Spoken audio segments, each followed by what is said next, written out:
My name is Ava Miller. I'm 30 years old.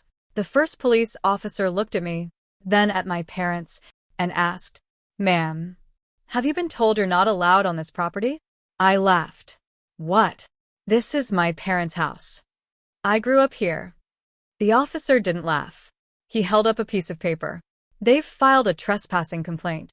I looked at my father, certain this had to be some horrible mistake. Dad. He folded his arms. It's not your home anymore. I frowned. What are you talking about? My mother stepped forward. Leave, or they'll arrest you. For a second, I honestly thought they were joking. Yesterday, my mother had called, crying. Ava, your father's been asking for you. He says he wants to fix everything. We miss you. I drove 4 hours, canceled my weekend plans, and even bought Dad's favorite pecan pie. Now, the pie was sitting on the hood of my car, and my own parents were trying to have me arrested. I looked at the officer. There has to be some misunderstanding. My mother invited me. She shook her head immediately. No, I didn't. I stared at her. You called me yesterday. I have the voicemail. She smiled, almost proudly. You must be confused. My stomach dropped. She was lying. Without blinking, the officer sighed. Ma'am, I'm asking one last time. Will you leave peacefully? Before I could answer, my older brother Ethan walked out of the house carrying a cardboard box. He tossed it onto the driveway. It burst open. My childhood photos, my high school trophies, my college diploma, my baby blanket, everything scattered across the concrete. Ethan shrugged. You forgot your junk. People across the street had started watching. A neighbor I'd known since I was 6. The mailman. Kids riding bicycles. Everyone stopped, watching my family throw me away. Then Dad pointed toward the road. You've spent your whole life taking from this family. Today's the last day. The officer stepped closer. If you refuse to leave, I'll have to place you under arrest. I couldn't breathe. Not because I was afraid of being arrested. Because I couldn't understand why. Why today? Why now? What had I done? Then I noticed something strange. The curtains upstairs moved. Someone was watching. A woman. Older. Gray hair. She disappeared before I could see her face. I looked back at my parents. Neither of them looked nervous. They looked prepared, as if they'd rehearsed this. Then my father reached into his pocket, pulled out a folded document, and waved it in front of me. You want to know why? You stole from us. The neighborhood erupted in whispers. Stole? What? You heard me. You stole $48,000 from this family. I actually laughed. Not because it was funny, because it was insane. For the last 6 years, I'd been the one paying their mortgage whenever Dad fell behind. I'd covered Mom's medical bills. I'd paid Ethan's gambling debts twice. Every dollar I'd ever given them, I gave because they were family. I never asked for a penny back. Now, they were calling me a thief. The officer looked at me. Do you have anything to say? I opened my mouth, then closed it, because suddenly, I remembered the last conversation I ever had with my grandmother. It was 9 months before she passed away. She'd pressed a small cream-colored envelope into my hand. She looked terrified. Not sick. Not weak. Terrified. She made me promise. Never open this. Unless your parents accuse you of stealing. I laughed. Grandma, why would they ever do that? She took both of my hands. Tears filled her eyes. Because they already know. What I'm leaving you. I never opened it. I tucked it inside the glove compartment of my car and forgot about it. Until now. My hands started shaking. The envelope. It was still there, sitting inside my car, only a few feet away. My father noticed where I was looking. His smile disappeared. For the first time all afternoon, he looked nervous. Very nervous. He whispered to my mother. Did she? Before he could finish, my mother grabbed his arm. No. She doesn't know. I looked at both of them, then slowly smiled. Because suddenly, I understood. They weren't trying to keep me out of the house. They were trying to keep me away from something inside it. And whatever Grandma had hidden, My parents were terrified. I'd finally discover. I looked at the police officer. I'll leave. My father smiled. For a split second, he actually looked relieved. Not angry. Not satisfied. Relieved. That was the first thing that didn't make sense. If I had really stolen $48,000, wouldn't he want me arrested? Instead, he wanted me gone. Fast. The officer nodded. Thank you, ma'am. As I picked up the broken pieces of my childhood, I noticed something else. My father wasn't watching me. He was watching my car. Specifically, the driver's side. The glove compartment. A chill ran down my spine. Grandma's envelope. He knew. Or, at least, he suspected.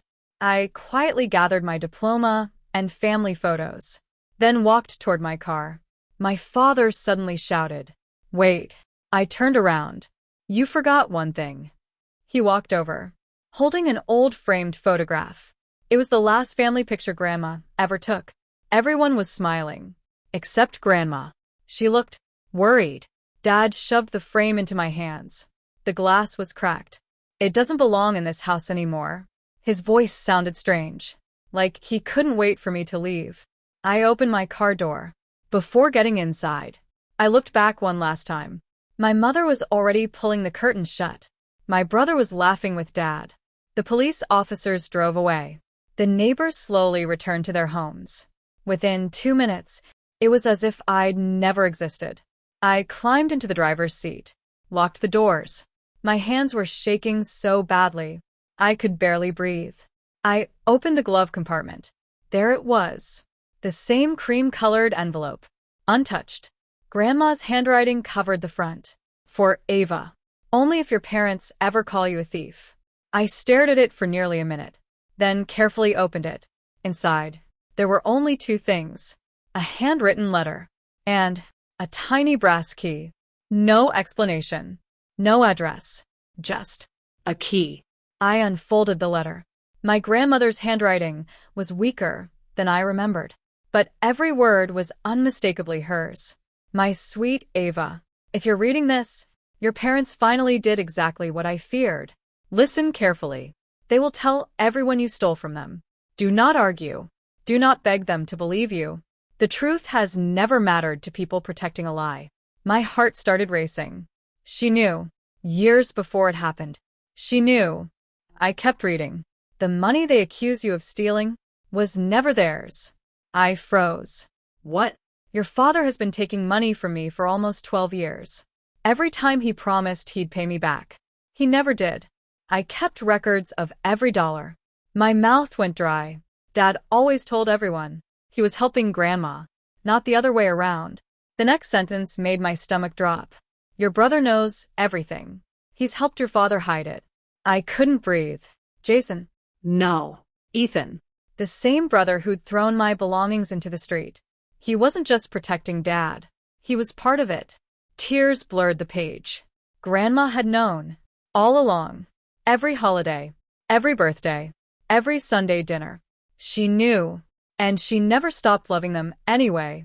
Near the bottom of the letter, Grandma had written one final instruction. The key opens the only place your father never found. Go there before they do. Trust no one until you reach Michael Lawson. He already knows you're coming. Michael Lawson? I'd never heard the name before. Then, my phone rang. An unknown number. Normally, I would have ignored it. Something told me not to. I answered. Hello. A calm man's voice replied. Miss Miller? Yes. My name is Michael Lawson. Every hair on my arm stood up. I've been expecting your call. I didn't call you. I know. Your grandmother told me exactly when I'd hear from you. I gripped the phone tighter. How could she possibly know that? There was a brief silence. Then he said the words that changed everything. Because she signed the papers. The same day your parents decided to accuse you. My heart stopped. What papers? The papers that legally transferred everything they thought they owned. Before I could ask another question, he added quietly, and Ava, if I were you, I wouldn't go back to your parents' house. They've already started looking for the key. I started the engine, then turned it off again. My hands wouldn't stop shaking. I looked at the brass key in my palm. It was old, heavy. The number 214 was stamped into one side. No address. No name. Just. I picked up the phone again. Mr. Lawson, what does this key open? He answered immediately. I can't tell you. What? I promised your grandmother I would only answer your questions after you reached the place yourself. I frowned. How am I supposed to find it? You already have. The call ended. I stared at my phone. What does that even mean?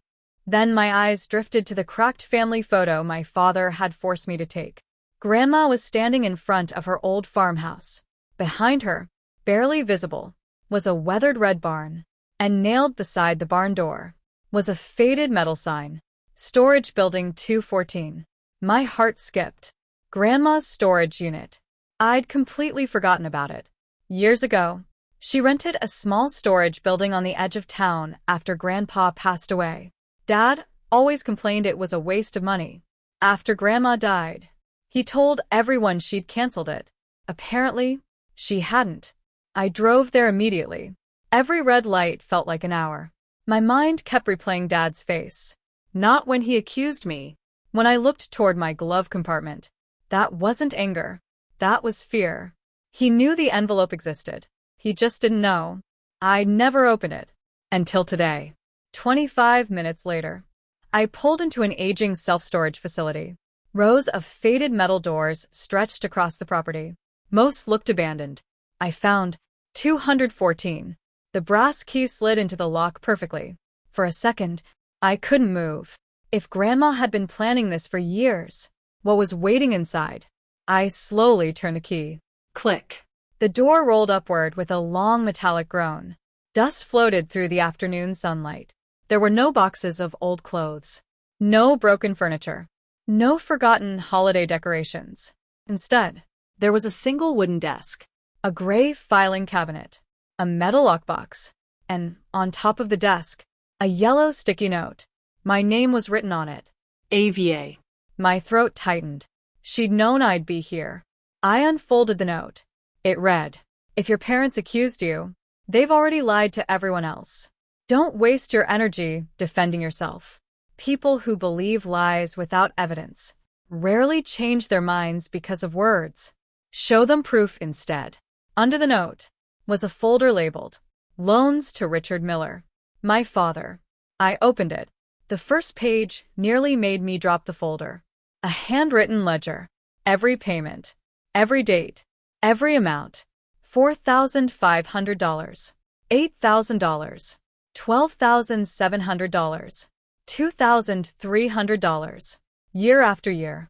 Grandma had loaned Dad money for over a decade. Beside every payment was Dad's signature, promising repayment. The total at the bottom made my stomach turn. $486,240. Nearly $500,000. I whispered. No. Dad hadn't supported Grandma. Grandma had been supporting him. The next folder was even worse. It was labeled, Ethan. Inside were casino receipts, credit card statements, bank transfers. Grandma had paid off Ethan's gambling debts 6 different times. Each payment highlighted in yellow. Each one followed by another promise. "I'll pay you back." He never had. Suddenly, I heard tires screech outside. Then, car doors slammed. Voices.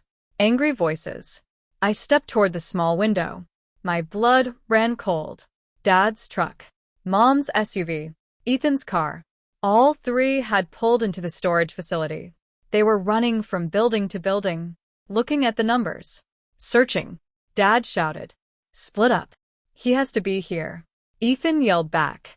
What if she already opened it? Mom's answer sent a chill through my entire body. Then we're too late. I ducked behind the filing cabinet. My heart pounded so loudly. I was certain they could hear it. Then, I heard footsteps stop, right outside. Unit 214. Someone grabbed the handle and tried to open the door. The doorknob rattled. Once.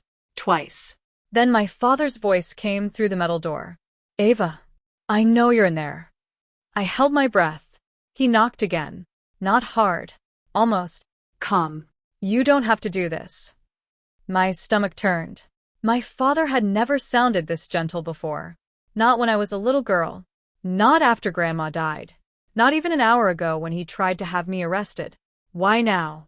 Because he wasn't talking to his daughter. He was talking to the person holding something he desperately wanted. Ethan laughed. Dad, stop wasting time. If she's inside, just call the manager. Mom quickly interrupted. No. We don't need anyone else involved. My heart skipped. Anyone else involved? Why? If they truly believed I'd stolen from them, why hide this? Dad lowered his voice. Ava, please. We made a mistake. I nearly laughed. A mistake? Less than an hour earlier, he'd watched a police officer threaten to arrest me. Now, it was a mistake? No. It was panic. I looked around the storage unit. There had to be another way out. Nothing. Only one door. One tiny window. And stacks of folders. Then, I noticed something I'd missed before. The wooden desk had a single locked drawer. The brass key didn't fit. But taped underneath the desk was a tiny silver key. Grandma. Always hiding things in plain sight. I unlocked the drawer. Inside was a small digital recorder. An old-fashioned voice recorder. Next to it, another envelope. This one read, "Play this only after they find you." My pulse quickened. Outside, Dad banged harder on the door. Ava, we know you opened it. Silence. Then Mom shouted, "She's found the files." I pressed play. Grandma's voice filled the tiny room. Weak.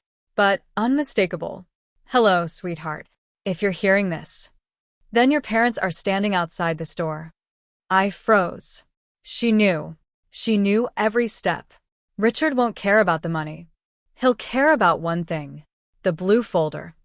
Blue folder? I looked across the filing cabinet. Most folders were brown. One, hidden at the very bottom, Was blue. Grandma continued. Do not let your father get that folder. Everything else can be replaced. That folder cannot. Outside, I heard Ethan yell, "Break the lock." A heavy object slammed into the metal door. The entire storage unit shook. Again. Another hit. Dust fell from the ceiling. Grandma's recording continued. For years, I believed your father would change. I kept forgiving him. Then I discovered what he did to your mother. I stopped breathing. My mother? What did she mean? Mom was outside trying to break in. Why would Grandma say that? The recorder clicked for a moment. Then Grandma spoke again. Her voice cracked. She was crying. Your mother begged me not to tell you. She said, if Ava ever finds out, she'll never forgive him. My entire body went cold. Forgive Dad. For what? Another crash. The lock bent. Ethan shouted. One more hit. I grabbed the blue folder, stuffed it into my backpack, then looked inside the metal lockbox. There were dozens of documents. Birth certificates, bank records, property deeds. At the very bottom was a sealed manila envelope. Across the front, Grandma had written just 5 words. The truth about Ava's birth. I stared at it. My hands started shaking. No, this couldn't be what I thought it was. Outside, the door began to buckle. Dad shouted, Ava, please don't read that. My head snapped toward the door. He knew exactly which envelope I'd found. He sounded terrified. Not angry. Terrified. Grandma's voice came through the recorder one last time. Sweetheart, if Richard is begging, you're finally holding the secret he spent 30 years trying to bury. The metal lock snapped. The door started to swing open, and I was still holding the envelope that could destroy my entire family. The storage room door burst open. It slammed against the wall so hard. The entire building echoed. Dad rushed inside first. His face was pale, not angry, terrified. His eyes weren't looking for me. They were searching my hands. Then he saw it. The manila envelope. His shoulders dropped. Oh, God. You found it. Behind him, Mom pushed past Ethan. Her voice cracked. Ava, please. Give it to me. I looked from one to the other. For the first time in my life, My parents looked afraid of me, not because I could hurt them, because I finally knew they had something to hide. I held the envelope against my chest. No. Dad took one slow step forward. You don't understand. Then explain it. I can't. Why not? Because your grandmother promised she'd tell you herself. I almost laughed. She's gone. So now it's your turn. He lowered his head. I was trying to protect you. Those words ignited something inside me. Protect me? You had the police threaten to arrest me. You threw my life onto the street. You told a whole family I was a thief. And now you want me to believe this was for my protection? No one answered. Ethan stepped forward. Just give Dad the envelope. I turned toward him. You knew. He looked away. I knew enough. Enough. I knew Grandma had proof that could ruin everything. So this whole thing. The police. The lies. It was all about stopping me from opening this? Silence. That was all the answer I needed. My phone vibrated. Michael Lawson. I answered immediately. Before I could speak, he said, "Don't hand them anything." I switched the phone to speaker. Dad's eyes widened. Michael. Lawson's voice became ice cold. Richard. I warned you. You had one chance to tell Ava the truth. You chose to accuse her of theft instead. Dad whispered, "Stay out of this." I can't. I'm the executor of Evelyn Miller's estate. The room fell silent. Mom grabbed Dad's arm. We have to leave. Dad didn't move. He kept staring at the envelope, like his entire future depended on it. Maybe it did. Lawson continued. Ava. Open the envelope. Dad shouted. No. The desperation in his voice shocked me. I'll tell you everything. I swear. Lawson interrupted. He had 30 years. He doesn't get another minute. My fingers slowly broke the seal. Inside. There was only one letter. And one photograph. The photograph slipped into my hand first. I looked down. It showed my mother. Young. Maybe 25. Standing in front of a hospital. She was holding a newborn baby. Me. But something was wrong. Very wrong. Standing beside her wasn't my father. It was another man. A stranger. His arm was around my mother. Both of them were smiling. I turned the photo over. Written on the back, in Grandma's handwriting, were 6 words. Emma, Daniel, and baby Ava. I looked up. Dad. Who's Daniel? No one answered. My mother's face had turned ghost white. She slowly sank into a chair. Then, she started crying. Not quiet tears. The kind of sobbing that comes from carrying a secret too long. I unfolded the letter. The first line made my heart stop. My dearest Ava, Richard Miller is not your biological father. Everything around me disappeared. The storage unit, the shouting, the panic. It all faded. I read the sentence again. And again. No. This had to be wrong. I looked at Dad. His eyes were filled with tears. I wanted to tell you, he whispered. So many times. I shook my head. No. You let me believe this for 30 years. He couldn't even look at me. Then I read the next paragraph. And suddenly, being lied to about my father wasn't even the biggest secret. Grandma had written, "The man in that photograph didn't abandon you. He spent 29 years believing you were dead." I couldn't breathe. Dead? My knees gave out. I collapsed into Grandpa's old chair. Mom covered her mouth. Ethan stared at Dad in disbelief. What? He whispered. You told me Daniel walked away. Dad slowly closed his eyes. Then said the words that shattered every lie our family had been built on. I lied to everyone. I lied to everyone. My father's voice barely rose above a whisper. No one spoke. Even Ethan looked frozen. He stared at Dad as if he were looking at a complete stranger. You told me Daniel abandoned Mom. Dad slowly nodded. I know. You said he didn't want Ava. I know. You said you stepped in because someone had to. I know. Each answer sounded smaller than the last. Like 30 years of lies were collapsing under their own weight. I looked down at the photograph again. My mother looked happy. Not trapped. Not abandoned. Happy. I had never seen that expression on her face. Not once. Not in 30 years. I looked at her. Who is Daniel? She wiped away her tears. The man I was supposed to marry. My heart stopped.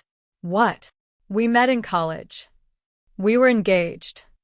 He was the love of my life. I couldn't believe what I was hearing. If that's true, then why did you marry Dad? She looked toward Richard. Because for the first time in my life, I couldn't call him Dad. Her answer came out as barely a whisper. Because your grandfather made sure I couldn't marry Daniel. The room went silent. What do you mean? My father owned the company where Daniel worked. When I found out I was pregnant, he threatened to ruin Daniel's life. He said Daniel would never work in this town again. He said he'd make sure Daniel went to prison for something he didn't do.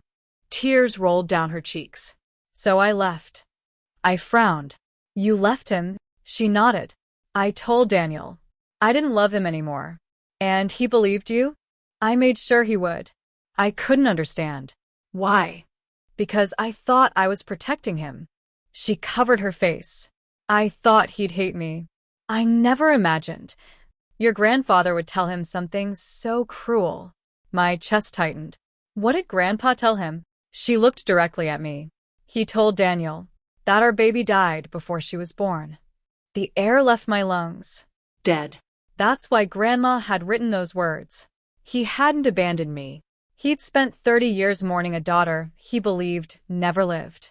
Richard finally spoke. I didn't know your grandfather told him that. I turned toward him. When did you find out? The day after you were born. You still married, Mom? Yes. You still let me believe you were my father? Yes. You still watched Daniel disappear from our lives? His eyes filled with tears. Yes. Every answer hurt more than the last.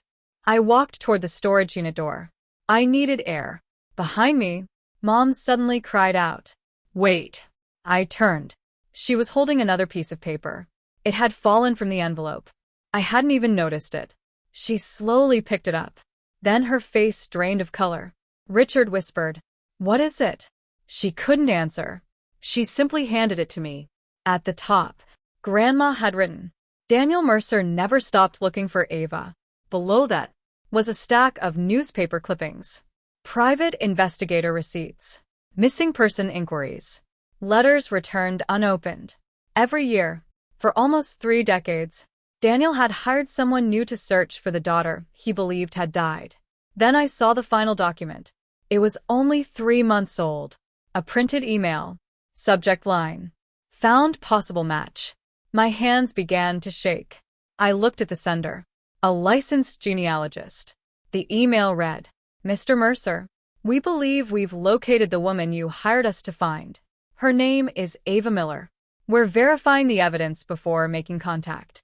The email had been sent 2 weeks before Grandma died. I looked at Michael Lawson. When did you get this? He took a slow breath. The same day your grandmother did. Then why didn't anyone tell me? His expression changed. Because before we could contact Daniel, your parents broke into your grandmother's house. Richard immediately shouted, That's not true. Lawson didn't even look at him. It is. They weren't looking for money. They were looking for the blue folder. I slowly reached into my backpack. The blue folder was still there, untouched. Lawson pointed at it. Open it. I carefully untied the string. Inside were dozens of legal documents, bank records, birth records, old letters. Then one page caught my eye.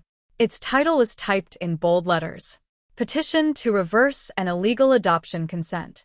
The filing date was 8 days after I was born. I looked at my mother, confused. You tried to stop the adoption? She burst into tears. I never agreed to lose you. I signed papers for temporary guardianship while I was recovering. I woke up, and they told me I'd signed adoption papers. My entire body went numb. I turned toward Richard. He lowered his eyes. Then, without denying it, he whispered, We never thought you'd find out. No one moved. The words echoed through the storage unit. We never thought you'd find out. I stared at Richard. I wasn't adopted. It wasn't a question. He slowly shook his head. No. Then what was all this? He swallowed hard. It wasn't a legal adoption. Michael Lawson answered before he could. It was fraud. Silence. The word hit harder than anything else I'd heard that day. Fraud. Not a misunderstanding. Not a family secret. A crime. My mother could barely stand. I only signed hospital forms. They told me they were temporary guardianship papers. I was heavily medicated after the delivery. I kept asking for my baby. They said she was in intensive care. Fresh tears rolled down her face. They wouldn't let me see you. I felt sick. Who wouldn't? She looked toward Richard. Before she could answer, Richard spoke. My father. The room fell silent. My father knew people at the hospital. He handled everything. You let him? I was 24. I'd spent my whole life doing whatever he told me. His voice cracked. That doesn't excuse what happened. No. It doesn't. Ethan looked completely lost. So, Ava is your sister? Richard nodded. Legally. But not biologically. And Daniel is her real father. Richard closed his eyes. Yes. Ethan leaned against the wall. I've defended you my entire life. You made me hate a man I'd never even met. Richard couldn't answer. Michael Lawson stepped closer. Evelyn spent nearly 30 years collecting evidence. He pointed to the filing cabinet. Every document here exists because she planned for this day. I looked around. So Grandma knew everything? Not at first. When she learned the truth. She tried to convince Richard to tell you. What happened? He refused. Richard finally spoke. I was afraid. Afraid of what? That you'd leave. I laughed bitterly.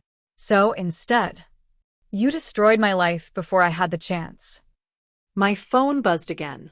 This time, it wasn't Michael. It was my cousin Lisa. I answered. Ava. Oh my God. Where are you? Why? Facebook. My stomach dropped. What about it? You need to look. She hung up. I opened the app. The very first post belonged to my father. It had already been shared hundreds of times. A picture of me, standing outside the house, surrounded by police. The caption read, "Please pray for our family. Today our daughter was caught stealing from us. After years of trying to help her, we finally had to involve the police. Sometimes love means making difficult decisions." Over 3,000 comments, most of them from people I knew. She always seemed unstable. I hope justice is served. So sorry your family is going through this. I knew something was wrong with her. Every sentence felt like another knife. I looked at Richard. You posted this? He couldn't meet my eyes. It happened so fast. You lied to everyone. I panicked. You humiliated me in front of the entire town. He whispered. I know. Michael Lawson held out another folder. This is why. Across the tab, Grandma had written, insurance policies. I opened it. There were life insurance documents, property records, trust agreements. Then, one page highlighted in yellow. Beneficiary change confirmation. My name appeared at the top. Below it, Grandma had written in her own handwriting. Everything passes to Ava after my death. Not Richard. Not Ethan. Me. Every account. Every investment. Every property she still owned. I looked at Lawson. Everything. He nodded. Every cent. Richard covered his face. Oh, God. For the first time, I understood why they'd called the police. It had never been about $48,000. That number had been invented. They needed the town to believe I was a thief. Before anyone discovered that Grandma had left everything to me. If people already believed I was dishonest, they'd believe I'd manipulated an old woman into changing her will. It wasn't revenge. It was a strategy. A way to destroy my credibility. Before the truth came out. Then Lawson pulled one final document from the blue folder. I've been saving this. What is it? It's the last thing your grandmother signed. I unfolded the single sheet of paper. At the very bottom was Grandma's signature. Above it, one sentence. If Richard or Ethan publicly accuse Ava of theft, fraud, or elder abuse. They receive nothing from my estate. I looked up in shock. Lawson smiled for the first time all day. They triggered the clause themselves. Richard's knees gave out. He collapsed into a chair. His face turned completely white. No, he whispered. Tell me she never filed this. Lawson calmly slid another page across the desk. It bore the county clerk's official seal. It was filed 6 months before Evelyn died. Richard buried his face in his hands. Everything he had done that morning, calling the police, posting on Facebook, telling the family I was a thief, had just cost him millions of dollars. And the news hadn't even reached the rest of the family yet. Richard didn't say another word. He just sat there, staring at the county seal on Grandma's trust amendment. His entire plan had just collapsed. But I wasn't thinking about the money anymore. There was only one question left. Where is Daniel? Michael Lawson looked at me. I can answer that now. He reached into his briefcase and pulled out a slim file. Across the tab was one name, Daniel Mercer. My hands trembled as I opened it. The first page was a recent photograph. A man in his late 50s. Silver beginning to creep into his dark hair. Kind eyes. The same eyes I saw every morning in my own mirror. I didn't need a DNA test. I knew. He was my father. The next page listed his address. Not across the country. Not overseas. He had been living just 90 miles away for 11 years. I felt sick. All this time, we'd been practically neighbors. There has to be some mistake. Lawson shook his head. There isn't. He moved here after retiring from the Army Corps of Engineers. He never stopped searching. He simply stopped believing you'd still be alive. I closed my eyes. 30 years. Lost because of one lie. Richard suddenly stood. Ava, I know none of this makes up for what I did. But let me tell him. I stared at him. What? Let me explain everything to Daniel. No. I owe him that. You owe him. I laughed bitterly. You stole his daughter. You stole my life. You don't get to decide how this story ends. Mom quietly walked over. She reached for my hand. I instinctively stepped back. The hurt in her eyes was immediate. I deserve that. She wiped away another tear. But please know this. I never stopped looking for you either. She opened her purse. From inside, she removed a small stack of folded birthday cards. Every one addressed to me. Age 5, age 8, age 12, age 16, age 21. None of them had ever been opened. I wrote one every year. I didn't know where to send them. My throat tightened. Inside each card was a handwritten letter. She had never missed a birthday. Not one. Ethan quietly picked one up. You never told me. Mom shook her head. I was ashamed. Ethan looked at Richard. You let Mom carry this alone. Richard couldn't answer. Just then, my phone buzzed again. Another call from my cousin Lisa. This time, she sounded breathless. Ava, it's getting worse. What is? Facebook. I frowned. What now? People are turning on your dad. She sent me a link. I opened it. Richard's original post had exploded. But something had changed. Hundreds of new comments had appeared. Not supporting him. Questioning him. Someone had uploaded a screenshot. It showed Grandma's attorney, publicly confirming that the estate was under legal administration. Then another comment. A former bank manager wrote, Richard borrowed money from Evelyn for years. Another. An old family friend commented, Evelyn told me never to believe Richard if he ever accused Ava of stealing. The comments kept coming. People Richard had trusted for decades were speaking up. One by one, his carefully crafted story was falling apart in real time. Richard stared at my phone. His face turned pale. I've lost them. He whispered it so quietly. I almost didn't hear. I've lost everyone. Lawson looked at him calmly. No. You lost them the moment you chose a lie over your daughter. Suddenly, the office phone inside the storage facility started ringing. The elderly manager answered. After a few seconds, he looked toward us. Mr. Lawson? It's for you. Lawson picked up the receiver. His expression immediately changed. What? He turned toward me. Ava, we need to leave. Why? He lowered the phone. There was a break-in. Where? Your grandmother's house. Richard's head snapped up. What? Lawson ignored him. The sheriff just called. Someone tore the entire place apart. They were looking for something. I looked at Richard. He looked genuinely confused. It wasn't us. For the first time that day, I believed him. Then who? The manager handed Lawson another note. He read it once, then handed it to me. It was from the sheriff. Only one sentence had been underlined. The intruders found nothing because they were looking in the wrong house. My heart began pounding. Wrong house? I slowly looked back at the old family photograph. The one Richard had forced me to take before I left. Behind Grandma, the farmhouse wasn't centered. Another building stood in the distance. Grandpa's old workshop. I remembered something Grandma used to tell me when I was little. The most valuable things in this family were never kept inside the house. Then I noticed something I had completely overlooked. In the corner of the photograph, Grandpa was pointing toward the workshop. Not at the camera. Not at Grandma. Toward the workshop. Almost as if he knew someone would someday study that picture. I turned it over. Faintly, beneath the cracked backing, I could see fresh handwriting that hadn't been there before. I carefully peeled the paper away.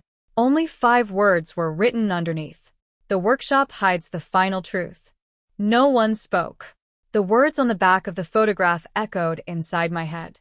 The workshop hides the final truth. I looked at Michael Lawson. You knew about this? He slowly nodded. I knew there was one final place. But your grandmother never showed it to me. She said only you would understand the clue. I looked back at the photograph.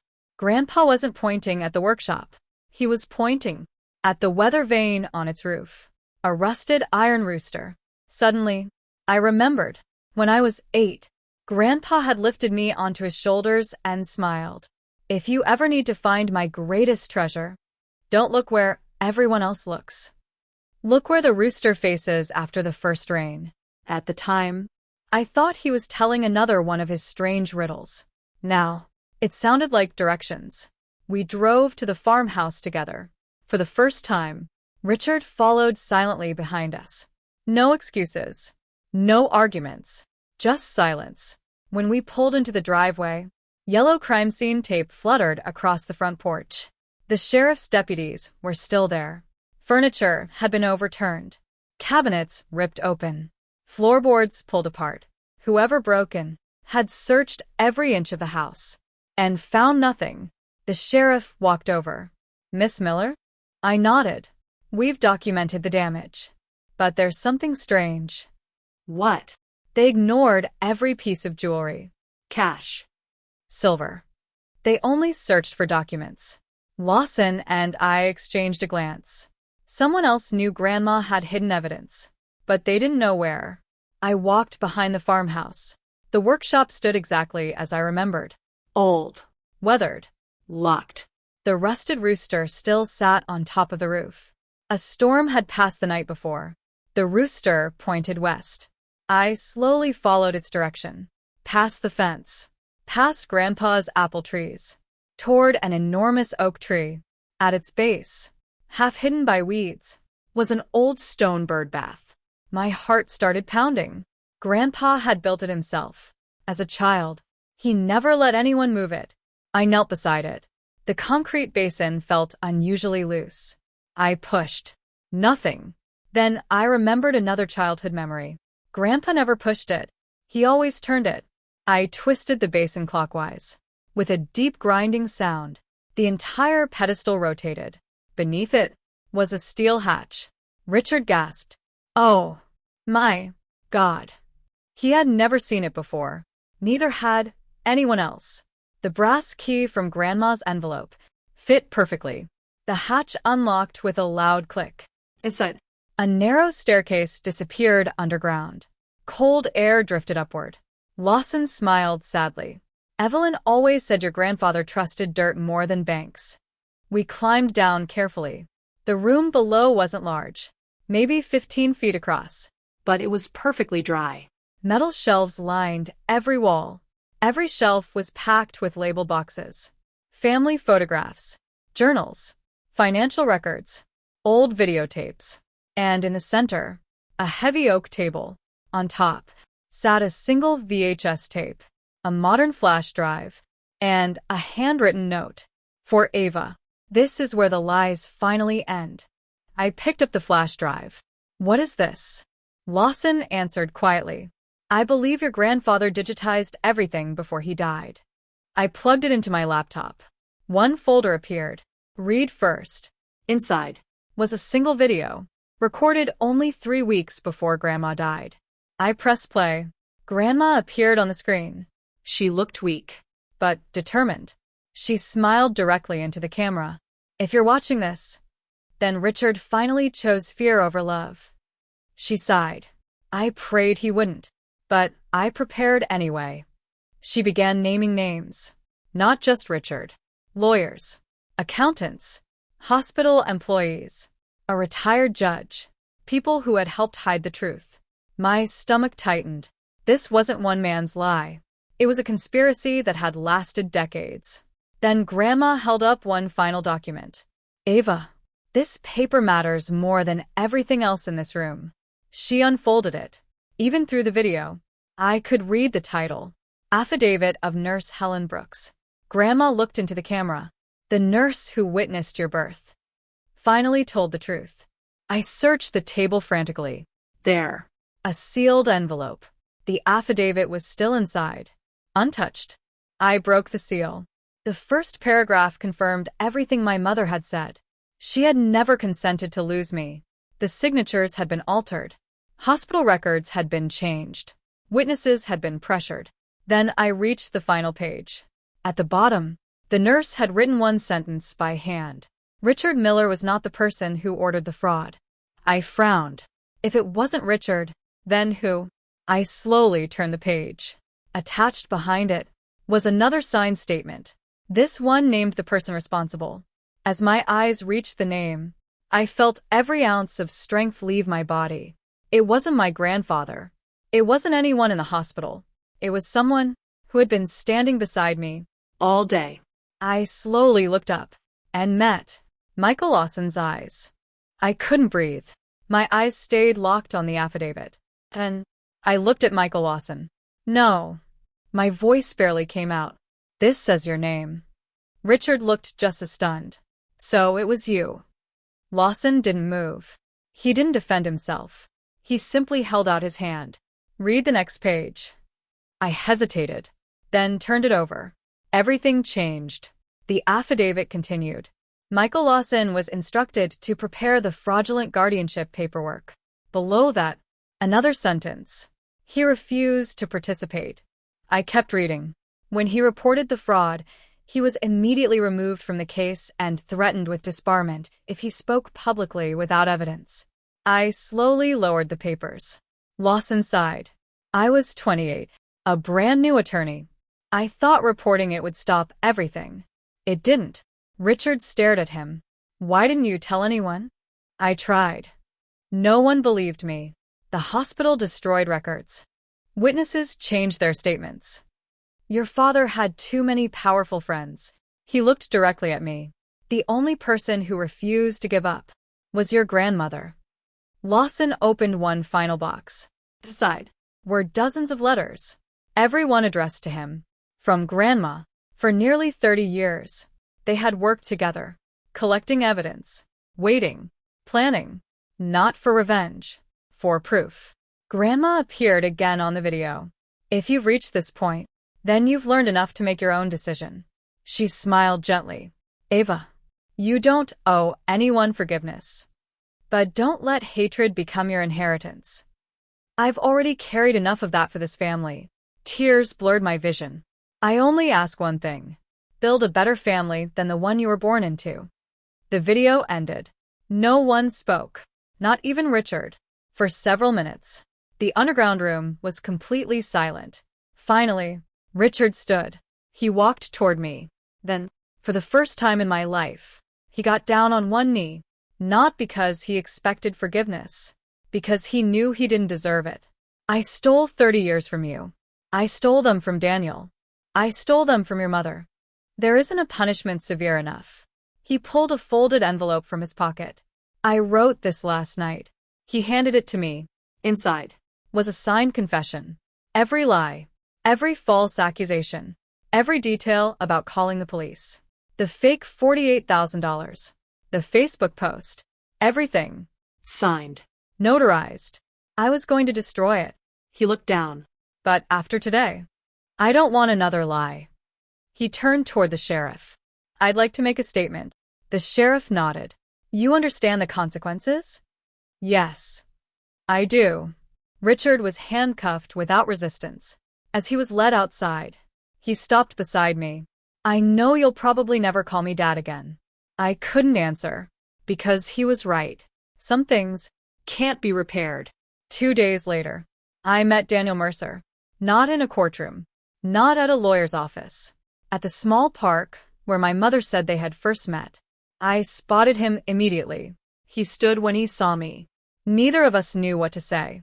30 years had disappeared in a single week. He slowly reached into his jacket. I've carried this with me for almost 3 decades. It was a tiny knitted baby sock. I bought 2. I kept this one. I buried the other. When they told me my daughter had died, neither of us could hold back our tears. He looked at me like he was trying to memorize every detail. I missed your first steps. Your first day of school. Every birthday. I'm not asking you to call me Dad. I just would be grateful if you let me know you. I walked forward and hugged him. Neither of us said another word. We didn't need to. 3 months later, Richard pleaded guilty to filing a false police report, making false statements, and fraud connected to the estate investigation. Because he cooperated fully and provided evidence against the people who helped conceal the original scheme, prosecutors pursued additional charges against those responsible decades earlier. Several officials who had altered records faced civil and criminal investigations. The truth that Grandma protected for 30 years was finally public. As for Ethan, he apologized. Not once.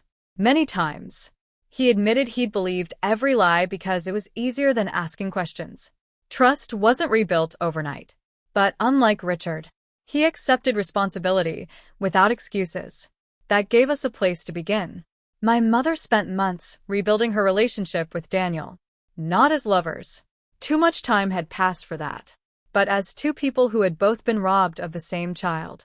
Watching them talk, without anger, felt like watching 2 broken pieces finally fit together. A year later, Daniel, Mom, Ethan, and I gathered at Grandma and Grandpa's farmhouse. The workshop still stood. The underground room remained exactly as Grandpa built it. But it no longer held secrets. Only history. We turned it into a small family archive. Every letter, every photograph, every journal, preserved. Not to remember the lies, but to remember the truth. Before leaving, I visited Grandma's grave alone. I placed the old brass key beside the flowers, then smiled. You were right. The truth didn't need someone stronger. It just needed someone willing to open the right door. For a moment, the breeze moved through the oak trees, and I could almost hear her laugh. People often ask me what hurt the most. Being called a thief. Losing 30 years with my real father.